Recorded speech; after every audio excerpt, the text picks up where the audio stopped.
बच्चों, let's see the question. The question says what is electromagnetic spectrum. तो इस question में हमारा की कॉन्सेप्ट है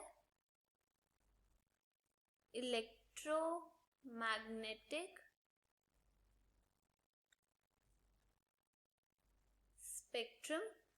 तो अगर हम सबसे पहले बात करें तो हम कह सकते हैं इलेक्ट्रोमैग्नेटिक स्पेक्ट्रम के बारे में कि हम जानते हैं कि जो इलेक्ट्रोमैग्नेटिक स्पेक्ट्रम होता है ये हमारे पास एंटायर डिस्ट्रीब्यूशन होता है.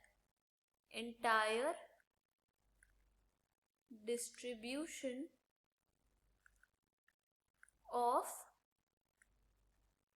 electromagnetic radiations according to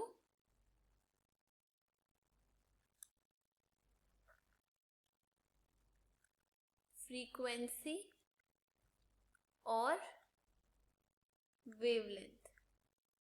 तो यानी कि जो हमारे पास इलेक्ट्रोमैग्नेटिक स्पेक्ट्रम होता है ये पूरा का पूरा डिस्ट्रीब्यूशन होता है जो भी इलेक्ट्रोमैग्नेटिक रेडिएशंस प्रेजेंट है, और ये बेसिकली अरेंजमेंट होता है अकॉर्डिंग टू फ्रीक्वेंसी या हम कह सकते हैं वेवलेंथ. तो ऑल जो हमारे पास सारी मैग्नेटिक वेव्स होती हैं वो ट्रैवल करती हैं with the speed of light in vacuum.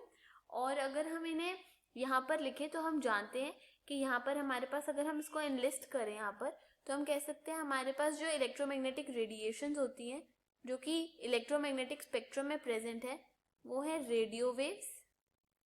फिर उसके बाद हमारे पास आती है माइक्रोवेव्स. उसके बाद हमारे पास आती है इंफ्रारेड रेज. उसके बाद हमारे पास है विजिबल स्पेक्ट्रम, विजिबल रीजन.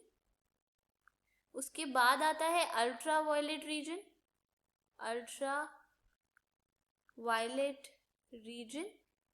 उसके बाद हमारे पास है एक्स रेज और लास्ट में हमारे पास आती है गामा रेज.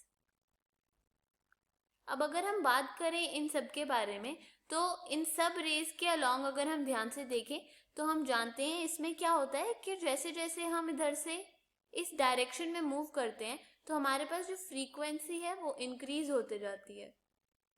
फ्रीक्वेंसी इंक्रीज होती है यानी कि हमारे पास लोएस्ट फ्रीक्वेंसी रेडियो वेव्स की है और मैक्सिमम फ्रीक्वेंसी हमारे पास है गामा रेज की, मैक्सिमम फ्रीक्वेंसी. और हम जानते हैं कि वेवलेंथ और फ्रीक्वेंसी, हमारे पास जब फ्रीक्वेंसी ज़्यादा होती है तो हम कह सकते हैं कि हमारी एनर्जी डिक्रीज करती है. तो यहीं से हम कह सकते हैं यहाँ पर कि जैसे जैसे हम इस डायरेक्शन में मूव करेंगे हमारी जो एनर्जी है, एनर्जी वो इंक्रीज करेगी. यानी कि हमारे पास मैक्सिमम एनर्जी रेडियो वेव्स में है और मिनिमम एनर्जी गामा रेज में है. तो ये होगा हमारा electromagnetic spectrum. I hope you understood the question.